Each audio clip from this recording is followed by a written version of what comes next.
मैं हूं उमाकांत पंड्या। आज जिस टॉपिक पे चर्चा करने जा रहे हैं वह है सर्वसमीका या आइडेंटिटी।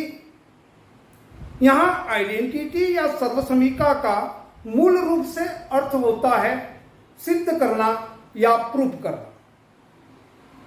आज हम जिस आइडेंटिटी को प्रूव करने जा रहे हैं उसका नाम है A square minus B square बराबर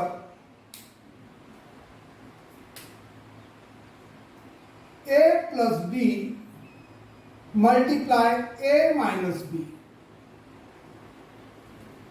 इस सर्वसमीका में यहां हमें दे रखा है ए स्क्वायर।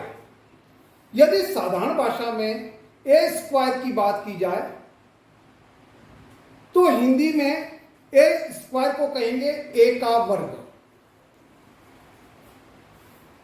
और यदि इसे ज्योमेट्री की भाषा में बात की जाए तो वर्ग का अर्थ होता है कुछ इस प्रकार की शेप।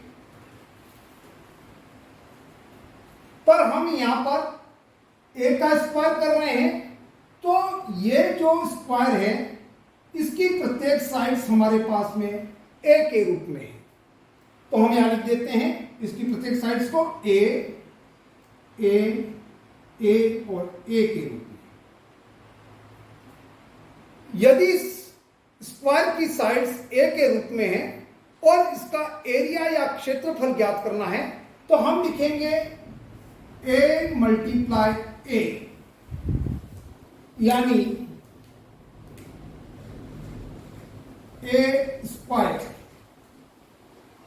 अलजेब्रा की भाषा में ए स्क्वायर इस प्रकार से लिखा जाएगा, जबकि ज्योमेट्री की भाषा में या शेप में कुछ इस प्रकार की शेप होगी ए स्क्वायर के रूप में। फिर यदि आगे चर्चा की जाए तो यहां पर हमें कह रहा है A square minus B square. Minus B square का अर्थ हुआ कि हमें इस ए स्क्वायर वाली शेप में से या ए के साइड्स वाले वर्ग के क्षेत्रफल में से एक और वर्ग का निर्माण करना है जिसकी साइड्स बी के रूप में है। तो हम यहां पर एक और वर्ग का निर्माण करते हैं जिसकी सभी साइड्स बी के रूप में है।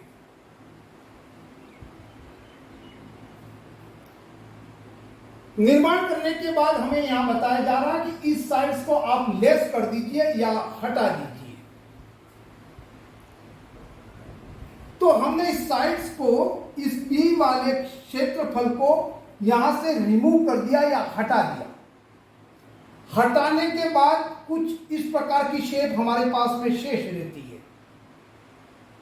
पहले ये शेप कुछ इस प्रकार से थी। बी को रिमूव करने के बाद, हटाने के बाद ये शेप कुछ इस प्रकार की शेष रही।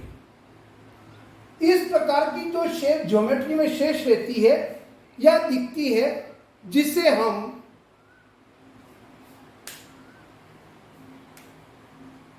ए स्क्वायर माइनस बी स्क्वायर की शेप कहेंगे, क्योंकि यहां ए के वर्ग में से हमने बी का वर्ग लेस कर दिया। तो इस प्रकार की बची हुई शेप हमारे पास में ए स्क्वायर माइनस बी स्क्वायर के रूप में है। अब यदि हम आगे बात करें तो ये पूरी जो साइड्स थी उसकी वो ए के रूप में थी, पर यहां बी के स्क्वायर को हटाने के बाद बची हुई साइड्स का माप हमारे पास में किस प्रकार का है उस पर चर्चा करते हैं। यदि ये साइड्स पूरी ए थी और यदि मैंने यहां से बी की साइड्स को लेस कर दिया तो बची हुई साइड्स हमारे पास में अब ए माइनस बी के रूप में होगी। ये साइड्स भी पूरी ए थी, इसमें से बी को रिमूव करने के बाद, हटाने के बाद ये जो साइड्स बची वो ए माइनस बी के रूप में होगी। ये साइड्स बी के रूप में होगी क्योंकि ये बी की स्क्वायर की साइड है। इस साइड्स में से कुछ भी रिमूव नहीं हुआ है, ये साइड्स हमारे पास में अभी भी ए के रूप में है, ये साइड्स भी अभी पूरी ए के रूप में। हमने इन साइड्स के माप को लिख दिया, पर आगे हमें ये बताया जा रहा है कि इस ए स्क्वायर माइनस बी स्क्वायर वाली शेप को आप ए प्लस बी गुणा ए माइनस बी की शेप में परिवर्तित कीजिए। तो इसको ए प्लस बी गुणा ए माइनस बी की शेप में परिवर्तन करने के लिए हमें यहां पर कुछ एक्टिविटी या क्रियाकलाप की आवश्यकता है। तो हम यहां पर कुछ क्रियाकलाप करते हैं, देखते हैं हम यहां पर किस प्रकार का क्रियाकलाप करते हैं। यह साइड हमारे पास में a माइनस बी है, तो इसी के समानांतर हम यहां पर एक लाइन ड्रॉ करते हैं। इस लाइन को ड्रॉ करने पर यह साइड्स अगर यदि a माइनस बी है तो ये वाली साइड्स भी हमारे पास में a माइनस बी के रूप में होगी। यदि ये साइड्स b है तो ये वाली साइड जो है वो भी हमें b के रूप में प्राप्त होगी। अब हमारे पास में ये जो साइड्स थी उसको हमने यहां ड्रॉ किया, उस साइड्स को हम यहां से कट कर लेते हैं। कट करने पर हमें जो शेप प्राप्त होगी यहां पर, वह shape a minus B, a minus B, और ये वाली साइड्स b और ये वाली साइड्स b, यानी ये आमने सामने की भुजाएं बराबर हैं, तो ये वाली शेप जो होगी वह हमें एक रेक्टेंगल के रूप में प्राप्त होगी। उसको और स्पष्ट रूप से समझने के लिए मैंने यहां पर एक 3 डायमेंशन शेप बना रखी है, उसको देखिए जिससे आपको और स्पष्ट समझ में आएगा। हमने यहां ए का स्क्वायर बनाया है और इसकी प्रत्येक साइड्स ए के रूप में है, तो हमारे पास में ये जो शेप है इसकी भी प्रत्येक साइड्स ए के रूप में है। फिर हमने यहां एक और नाप, जिसका नाप हमारे पास में b के रूप में है, तो हमने भी यहां पर एक b के रूप में एक और साइड्स के नाप का एक और स्क्वायर बनाया। यदि मैंने यहां से b को रिमूव कर दिया, b के स्क्वायर को रिमूव कर दिया या हटा दिया, तो हटाने पर यह वाली साइड जो बचेगी b के हटने के बाद वो a माइनस बी के रूप में होगी। क्यों होगी? क्योंकि ये पूरी साइड्स a थी और ये b जब हटेगा यहां से तो ये वाली साइड्स जो बचेगी वो a माइनस बी होगी। यहां पर से भी यदि इस पार्ट को हटा दिया जाएगा b वाले को, ये साइड्स भी हमारे पास a माइनस बी के रूप में होगा। तो हम इसको यहां से रिमूव कर लेते हैं, हटा देते हैं। इसको हटाने के बाद जो इस प्रकार की शेप हमारे पास में शेष रहती है, इस प्रकार की शेप को हम a square minus B square के रूप में प्रदर्शित करेंगे। कारण क्योंकि ये पूरी a स्क्वायर के रूप में थी, जिसमें से हमने b लेस कर दिया, तो इस प्रकार की शेप को हम a square minus B square के रूप में प्रदर्शित करेंगे। इस a square minus B square की शेप को हमें a plus B multiply a minus B के रूप में प्रदर्शित करना है। इस शेप को कुछ इस प्रकार से परिवर्तित करना है कि इसका स्वरूप a प्लस बी गुणा a माइनस बी के रूप में हो जाए। तो इसके लिए मैंने क्रियाकलाप बताया कि इस शेप को यहां से a माइनस बी के समानांतर एक लाइन ड्रॉ करेंगे। तो a माइनस बी के समानांतर हमने यहां एक लाइन ड्रॉ कर दी और यहां तक हमने इसको कट कर दिया। कट करने पर यह साइड b है, तो ये वाली b साइड से कट करने से ये साइड्स यहां से निकल जाएगी, तो ये पूरी a साइड से इसमें से भी ये b वाली साइड्स लेस हो जाएगी। तो ये बची हुई साइड्स अब हमारे पास में a माइनस बी के रूप में होगी। ये साइड्स पहले से ही a माइनस बी के रूप में है और इस साइड्स का नाप देखिए, ये भी a माइनस बी और ये भी a माइनस बी। अब यदि इसको हमें कट करने के बाद a प्लस बी और a माइनस बी के रूप में लाना है, तो सबसे पहले हम देखेंगे a प्लस बी के रूप में किस प्रकार से लाया जा सकता है। तो ये वाली साइड से वो b है, अब ये साइड a है। यदि b वाली साइड यहां आकर के ऐड हो जाए तो ये वाली पूरी साइड यहां तक a प्लस बी के रूप में हो जाएगी, और नीचे अभी भी ये साइड a के रूप में है, ये नीचे वाली ये वाली साइड से यदि b के रूप में है, यहां तो ये ऐड होने पर ये a प्लस बी के रूप में हो जाएगी। और इस साइड की लंबाई a माइनस बी है और इस साइड की भी लंबाई a माइनस बी है। इसकी भी साइड की लंबाई देखिए, b लेस होने के बाद a माइनस बी हो जाएगा, यहां से b, ये b निकलने के बाद a माइनस बी हो जाएगा। तो ये a माइनस बी वाली साइड इसमें ऐड करने पर यहां पर ठीक ढंग से जम जाएगी या फिट हो जाएगी। इसको करके देखते हैं जिससे हमें और स्पष्ट समझ में आए। देखिए, मैं इस शेप को यहां से कट करता हूं या हटाता हूं। यहां हटाने के बाद देखिए, ये a माइनस बी की साइड से, ये वाली साइड से वो b के रूप में है, ये साइड भी b के रूप में है। b वाली साइड जाकर के ये ए बी वाली साइड से पर जाकर ऐड हो जाएगी। तो ये साइड ए थी और बी और ऐड होने के बाद ये साइड होगी हमारे पास में ए, ये वाली लंबाई ए, और बी ऐड होने पर ए प्लस बी के रूप में।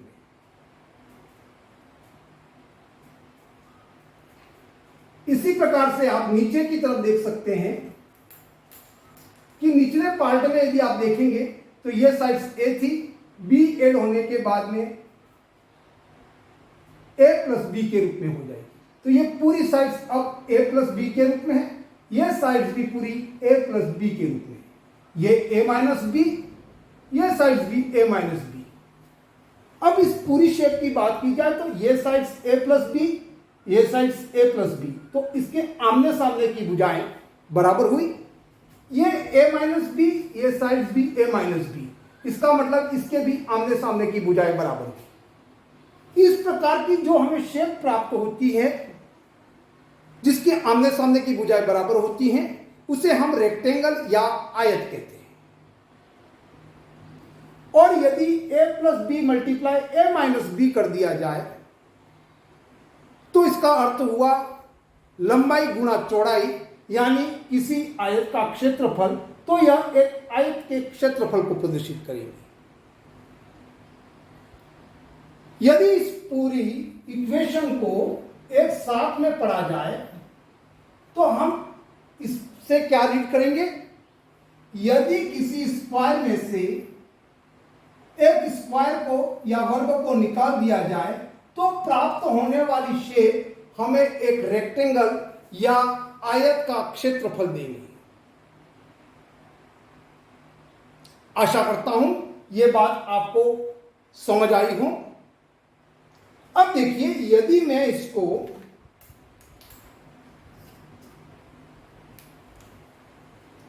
अर्थमेटिक या अंकगणितीय रूप से प्रूव करना चाहूं तो भी इसको मैं प्रूव कर सकता हूं।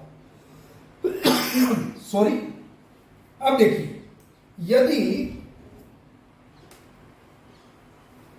मैं यहां a के बराबर, ये जो a है उसके बराबर 10 मान लेता हूं,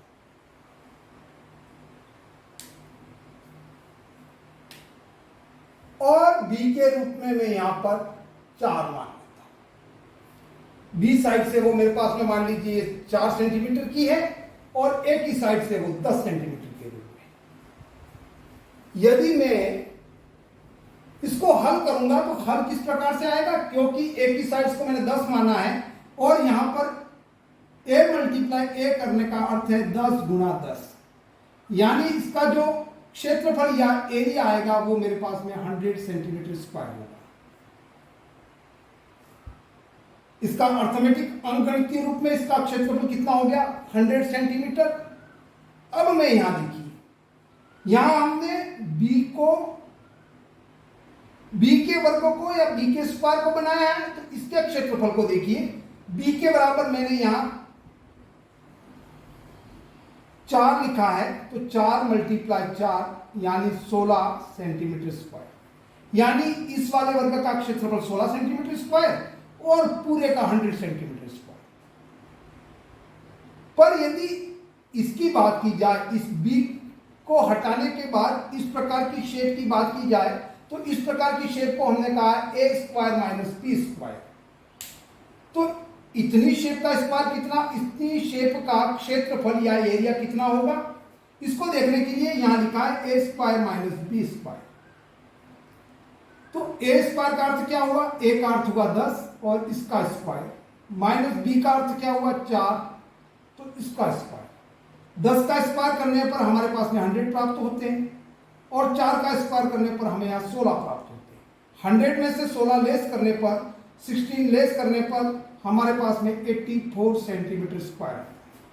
तो यहाँ बी को हटाने के बाद यहाँ वाला जो क्षेत्रफल है वो हमारे पास में 84 सेंटीमीटर स्क्वायर है और यदि बी को ऐड कर देंगे तो वो क्षेत्रफल ए के बराबर हो जाएगा। ध्यान देखिए 84 सेंटीमीटर स्क्वायर ये है, 16 सेंटीमीटर स्क्वायर ये है, इन दोनों को जोड़ देंगे तो पुनः ये 100 सेंटीमीटर स्क्वायर हो जाएगा। तो अभी ये शेप और ये शेप बराबर हैं और ये इस बात को प्रूव भी करता है कि हाँ ये दोनों बराबर हैं। यहां हमने जो ज्ञात किया वो दोनों टुकड़ों के रूप में ज्ञात करके इसको वापस ऐड कर दिया तो ये 100 सेंटीमीटर स्क्वायर प्राप्त होगा। अब देखिए, अब हमने ए स्क्वायर माइनस बी स्क्वायर के यहां वाले क्षेत्रफल को निकाल दिया है। तो हम यहां क्या देखते हैं, यहां देख रहे हैं कि इसका पूरा क्षेत्रफल हो रहा है 84 सेंटीमीटर स्क्वायर, पर इस शेप को ए स्क्वायर माइनस बी स्क्वायर को फिर पुनः इसको दो टुकड़ों में बांट दिया। तो अब जो हमारे पास में यहां वाली जो शेप बची है दो भागों में, उसकी लंबाइयों को लेकर के हम इसका क्षेत्रफल ज्ञात करें तो इसकी जो चौड़ाई है, ब्रीथ है, वो ए माइनस बी होगी और लेंथ होगी वो ए होगी। तो लेंथ हुई ए और इसकी ब्रीथ हुई ए माइनस बी। यदि इस पार्ट का क्षेत्रफल ज्ञात करें यहां से तो ए के बराबर 10 माना है तो 10 और ये 10 और बी के बराबर 4 है तो -4। 10 गुणा 10 में से -4 हो गया, ये 6 शेषरा 60 सेंटीमीटर स्क्वायर। इस वाले पार्ट का 60 सेंटीमीटर हुआ। इसी प्रकार से इस वाले पार्ट को ज्ञात करें तो इसकी जो ब्रीथ है वो बी है और इसकी जो लेंथ है वो ए माइनस बी है। तो ये भी एक रेक्टेंगल का रूप है तो इसका भी लेंथ इंटू ब्रीथ करने पर लेंथ इसकी आ गई ए माइनस बी और ब्रीथ आ गई इसकी बी। तो ए के बराबर 10 है, 10 और बी के बराबर 4 और ये 4, इसको लेस करने पर 6 और मल्टीप्लाई 4, तो इसका क्षेत्रफल हुआ 24 सेंटीमीटर स्क्वायर। इसका क्षेत्रफल 24 सेंटीमीटर स्क्वायर और इसका 60। यदि ओवरऑल बात की जाए तो 60 प्लस 24 84 सेंटीमीटर स्क्वायर, यानी कि ये ए स्क्वायर माइनस बी स्क्वायर के टुकड़ों के रूप में भी ज्ञात करने पर हमें 84 सेंटीमीटर स्क्वायर प्राप्त होता है। अब हमने आगे क्या क्रियाकलाप किया, इस वाले पार्ट को काट करके हमने यहां ऐड कर दिया। ऐड करने पर इसकी भुजाओं के जो नाप थे वो लिखने का तरीका चेंज हो गया। तो लिखने के तरीका चेंज होने पर उसका जो क्षेत्रफल या एरिया होगा वो कभी चेंज नहीं होगा। ये जितना होगा उतना ही क्षेत्रफल इसका भी होगा। तो यहां देखें तो इसकी जो लेंथ है वो a प्लस बी के रूप में है इस ओवरऑल की बात की जाए, और इसकी जो ब्रीथ है वो a माइनस बी है। इसको हल करने पर 84 सेंटीमीटर स्क्वायर इसका क्षेत्रफल या एरिया आना चाहिए, क्योंकि इसी पार्ट को काटकर हमने यहां ऐड किया है। इसका जितना क्षेत्रफल होगा उतना ही क्षेत्रफल इस वाली शेप का होगा। तो a के बराबर हमने यहां पर 10 मान रखा है तो 10 लिख देते हैं। b के बराबर 4 है तो हम 4 कर लेते हैं।